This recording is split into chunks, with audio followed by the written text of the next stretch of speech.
नमस्कार साथियों, स्वागत है आपका NCERT धमाका 98 पर। और आज की इस वीडियो में हम बात करेंगे TGT PGT आर्ट्स अर्थात कला के प्रीवियस ईयर क्वेश्चंस को। और प्रीवियस ईयर के क्वेश्चन चलाते चलाते हमने 300 क्वेश्चन कंप्लीट कर लिए थे और जो पेड ग्रुप है उसमें इसकी PDF भी सेंड की जा चुकी है। आज की इस वीडियो में हम बात करेंगे क्वेश्चन 301 से। प्रीवियस ईयर के क्वेश्चन काफ़ी इंपॉर्टेंट होते हैं और उनके रिपीटेशन की चांस भी काफ़ी ज़्यादा कम होते हैं। और अगर आप वाकई में चाहते हैं कि TGT PGT आर्ट्स में से आपको एक सीट फिक्स करनी ही करनी है, तभी ये वीडियो आपके लिए फ़ायदेमंद होने वाली है। इस वीडियो को केवल वही देखें जो वाकई में TGT PGT आर्ट्स में क्वालिफाई होना चाहते हैं। तो चलिए स्टार्ट करते हैं अब की बार TGT PGT पार। क्वेश्चन 301, इसमें हमसे बोला जा रहा है कांगड़ा चित्रकला का दूसरा नाम क्या है। ऑप्शन नंबर 1 है राजस्थानी चित्रकला, मुगल चित्रकला, पहाड़ी चित्रकला, गढ़वाली चित्रकला। तो कांगड़ा चित्रकला जो है उसका एक अन्य नाम क्या है हमारे यहाँ पर, पहाड़ी चित्रकला के नाम से भी हम उसे जानते हैं कांगड़ा चित्रकला को। तो उत्तर क्या हो जाएगा, पहाड़ी चित्रकला। आगे, शिव विवाह से संबंधित दृश्य का गुफा चित्र किस गुफा में प्राप्त होता है। हमने आपको ये क्लासेस में कराया था कि शिव विवाह से संबंधित चित्र हमें कहाँ मिला, वो मिला था हमें बादामी की गुफा में। किसने निर्माण कराया, चालुक्य वंश के राजाओं ने इसका निर्माण कराया। कहाँ पर है, बीजापुर में ये है। अगर आपने क्लास देखी होंगी तो आपको सब कुछ याद होगा ही होगा। और बादामी को कैसे याद रखा जाए उसकी हमने आपको ट्रिक भी बताई थी, तो उसके माध्यम से आप बड़े आराम से याद रख ही लेंगे। तो शिव विवाह से संबंधित दृश्य कहाँ मिला, बादामी गुफा में। क्वेश्चन 303, बौद्ध भिक्षु किस में रहते थे, बिहार, स्तूप, मंदिर या बस्तियों में। तो जो बौद्ध भिक्षु थे और जिस गुफा में रहते थे उस गुफा का नाम होता है बिहार गुफा। क्या होता है, बिहार गुफा, जहाँ पर बौद्ध भिक्षु रहा करते हैं। तो उत्तर क्या हो जाएगा, बिहार गुफा में। बस्तियों में कौन रहे, मानव रहे। कौन से मानव, नव पाषाण काल के मानव बस्तियों में रहना प्रारंभ किया उन्होंने। कहाँ से प्रारंभ हुआ, नव पाषाण काल से। एक पॉइंट और है, बिहार गुफा का एक अन्य नाम संघाराम भी होता है। तो कभी अगर ऑप्शन में बिहार दिखाई ना दे तो क्या लिखोगे, संघाराम। और ये कभी कभी ये भी पूछ लिया जाता है बौद्ध भिक्षुओं का निवास स्थान बिहार का अन्य नाम क्या है, तो वो होता है हमारा संघाराम। क्वेश्चन 304, नंदलाल बसु का जन्म कहाँ हुआ था, बिहार में, पश्चिम बंगाल में, गुजरात में या फिर मध्य प्रदेश में। तो उत्तर क्या होने वाला है, बिहार में नंदलाल बसु का जन्म होता है। 3 दिसंबर 1882 को मुंगेर प्रांत में नंदलाल बोस का जन्म हुआ था। 3 दिसंबर 1882 को मुंगेर प्रांत में।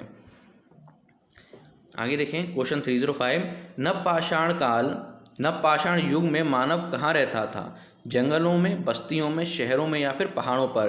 तो अभी हमने आपको बताया कि नवपाषाण काल के मानव ने बस्तियों में रहना प्रारंभ कर दिया था और घुमक्कड़ स्वभाव भी उनका कम हो गया था, क्योंकि बस्तियों में रहना प्रारंभ कर दिया तो वहाँ पे खेती बाड़ी भी उन्होंने स्टार्ट कर दी। आगे, दिलवारा मंदिर किससे बना है, ग्रीन ग्रेनाइट से, मकराना मार्बल, रेड सैंडस्टोन या फिर ब्लैक सैंडस्टोन। तो जो दिलवारा मंदिर है वो मकराना मार्बल से बना हुआ देखने को मिलता है। कहाँ पर है, माउंट आबू राजस्थान में स्थित है, माउंट आबू राजस्थान में। ठीक है, जैन धर्म से ये संबंध रखता है दिलवारा मंदिर। द स्कूल ऑफ एथिस के चित्रकार कौन है, रेम्ब्रा, मुख, तिशिया या फिर रैफेल। तो अगर हम बात करें द स्कूल ऑफ एथिस के चित्रकार की तो वो हैं हमारे रैफेल। नाम याद रखेंगे, इंपॉर्टेंट है रैफेल। क्वेश्चन 308, प्रसिद्ध कलाकृति द लास्ट सपर, क्या है, सफर नहीं है, पा नहीं है, क्या है, पा है। तो लास्ट सपर के चित्रकार हैं कौन है, Leonardo da Vinci, Michelangelo, Raphael, Sanzio या अल्बर्ट ड्यूरर। तो उत्तर अगर हम देखें तो लियोनार्डो दा विंसी हैं प्रसिद्ध कलाकृति द लास्ट सफर के चित्रकार, लियोनार्डो दा विंसी।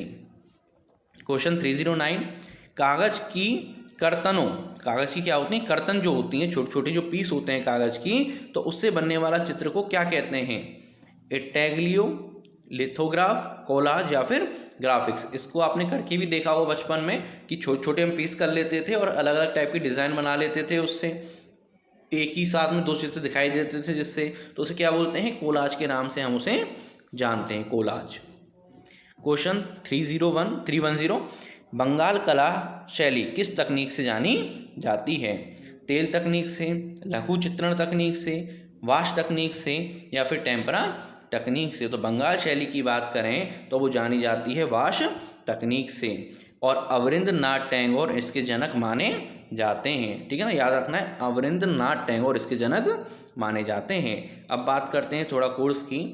अब अगर आप ये चाहते हैं वाकई में कि टीजीटी पीजीटी आर्ट्स में आपकी एक सीट फिक्स हो जाए और अगर आप सही से तैयारी करते हैं तो हमारी 100% गारंटी है कि इस कोर्स को करने के बाद आपको कोई भी क्वालिफाई होने से नहीं रोक सकता, बशर्ते आपको बहुत अच्छे से तैयारी करनी होगी जैसे जैसे हम बताते चल रहे हैं। तो इस पूरे कोर्स में आपको लाइव क्लासेस के माध्यम से पूरा सिलेबस कंप्लीट कराया जाएगा।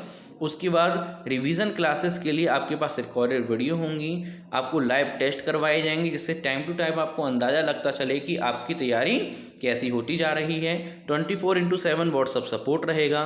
जितने भी नोट्स होंगे, प्रीवियस ईयर के क्वेश्चंस होंगे, मॉडल पेपर्स होंगे, उनके नोट्स आपको PDF माध्यम से प्रोवाइड करा दिए जाएंगे मात्र 699 रुपये में। ये है पेटीएम और फ़ोनपे नंबर, गूगल पे नंबर। इसी पर पेमेंट करने के उपरांत यही व्हाट्सअप नंबर है, इस पर स्क्रीनशॉट सेंड कर दें। आपको थोड़ी देर के अंतराल में ही WhatsApp paid group, Telegram paid group में ऐड कर लिया जाएगा और आप इस कोर्स का हिस्सा बन जाएंगे। अधिक जानकारी के लिए संपर्क करें इसी नंबर पर। क्वेश्चन 311 द लास्ट जजमेंट के चित्रकार हैं Leonardo da Vinci, बोटिचेली, Michael Angelo या रेनुआ? तो द लास्ट जजमेंट की बात करें तो उसके चित्रकार कौन है? Michelangelo, the last judgement. Question 312 भारतीय आधुनिक चित्रकला का इतिहास कब से माना जाता है? आधुनिक चित्रकला की बात कर रहे हैं बंगाल स्कूल से, दिल्ली स्कूल से, मद्रास स्कूल से या इनमें से कोई नहीं? तो आधुनिक चित्रकला के इतिहास की बात करें तो माना जाता है बंगाल स्कूल से, अवनींद्रनाथ ठाकुर के द्वारा बना हुआ। क्वेश्चन 313 किस चित्रकार ने बाघ, अजंता व जोगीमारा के भित्ति चित्रों की प्रतिलिपियां तैयार की? अजीत कुमार हलदार, गंगरेंद्र नाथ ठाकुर, यामिनी राय या अमृता शेरगिल? तो अगर हम इसके उत्तर की बात करें तो असित कुमार हालदार ने बाघ, अजंता व जोगीमारा की गुफा के भित्ति चित्रण बनाए। आगे सालार जंग संग्रहालय किस शहर में है? मुंबई, हैदराबाद, दिल्ली या फिर राजस्थान? तो सालारगंज की बात करें तो वो है हैदराबाद में, सालारगंज हैदराबाद। पशु आकृति युक्त मोहरें कहाँ पाई गई हैं? राजघाट पर, सारनाथ पर, नालंदा में या मोहनजोदड़ो में? तो पशु आकृति मोहरों की बात करें तो कहाँ पाई गई हैं? मोहनजोदड़ो में पाई गई हैं। पाकिस्तान में इसके जो है अवशेष मिलते हैं। और मोहनजोदड़ो का एक अन्य नाम भी है मृतकों का टीला, याद रखना है, मृतकों का टीला। क्वेश्चन 316 हड़प्पा संस्कृति के अवशेष कहाँ पर स्थित हैं? नेपाल, चीन, पाकिस्तान या अफगानिस्तान? चाहे हम हड़प्पा की बात करें, चाहे हम मोहनजोदड़ो की बात करें, तो उसके अवशेष कहाँ पर मिलते हैं? हमें पाकिस्तान में ही देखने को मिलता है, तो पाकिस्तान। क्वेश्चन 317 शंकु चौधरी कौन थे? चित्रकार थे, मूर्तिकार थे, छायाकार थे या ग्राफिक्स कलाकार थे? तो शंकु चौधरी की बात करें तो वो एक अच्छे मूर्तिकार थे।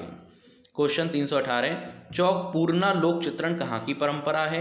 उत्तर प्रदेश, मध्य प्रदेश, महाराष्ट्र या गुजरात? तो जो चौक पूरने की जो परंपरा है वो है अपने उत्तर प्रदेश की। कहाँ की? उत्तर प्रदेश की।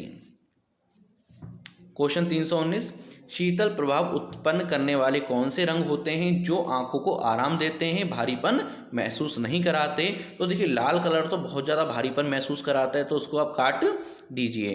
तो यहाँ पे लाल कट गया, यहाँ पे लाल कट गया। इसके अलावा देखें तो कौन सा बचा? नीला और हरा। तो उत्तर क्या होने वाला? नीला और हरा एक ऐसा कलर है जो आंखों को आराम प्रदान करता है, शीतल प्रभाव उत्पन्न करने वाला। इसी तरह से जो हमारा काला होता है वो भी शीतल प्रभाव उत्पन्न नहीं करता, हालांकि सफ़ेद कर लेता है पर उसके साथ काला आ गया तो उसको भी हम हटा देंगे। तो लाल और काला तो बिल्कुल है ही नहीं, तो कौन सा होता है? नीला और हरा। अगर नीले और हरे कलर के कपड़े भी आप पहनते हो गर्मियों में तो आपको थोड़ा आराम लगता है। काले पहन लोगे गर्मी लगेगी, लाल पहन लोगे गर्मी लगेगी, सफ़ेद पहनोगे तो गर्मी नहीं लगती है। हालांकि पर सफ़ेद के संग यहाँ पे क्या आ गया? काला आ गया, इस वजह से ये ऑप्शन क्या हो गया? गलत हो गया। नीला और हरा उत्तर सही होगा। क्वेश्चन 320 भारत कला भवन किस शहर में है? वाराणसी, जयपुर, भोपाल या फिर रांची। तो कहाँ पर है भारत कला भवन? तो भारत कला भवन है हमारे यहाँ पर वाराणसी में। और यहीं पर अगर हम पूछते कि भारत भवन कहाँ पर है, तो भारत भवन है भोपाल में। और राय कृष्ण दास द्वारा स्थापना की गई भारत कला भवन की। तो आज की क्लास हमारी यहीं तक थी। कोई भी डाउट हो आप हमें कमेंट के माध्यम से बता सकते हैं। मिलते हैं नेक्स्ट वीडियो में।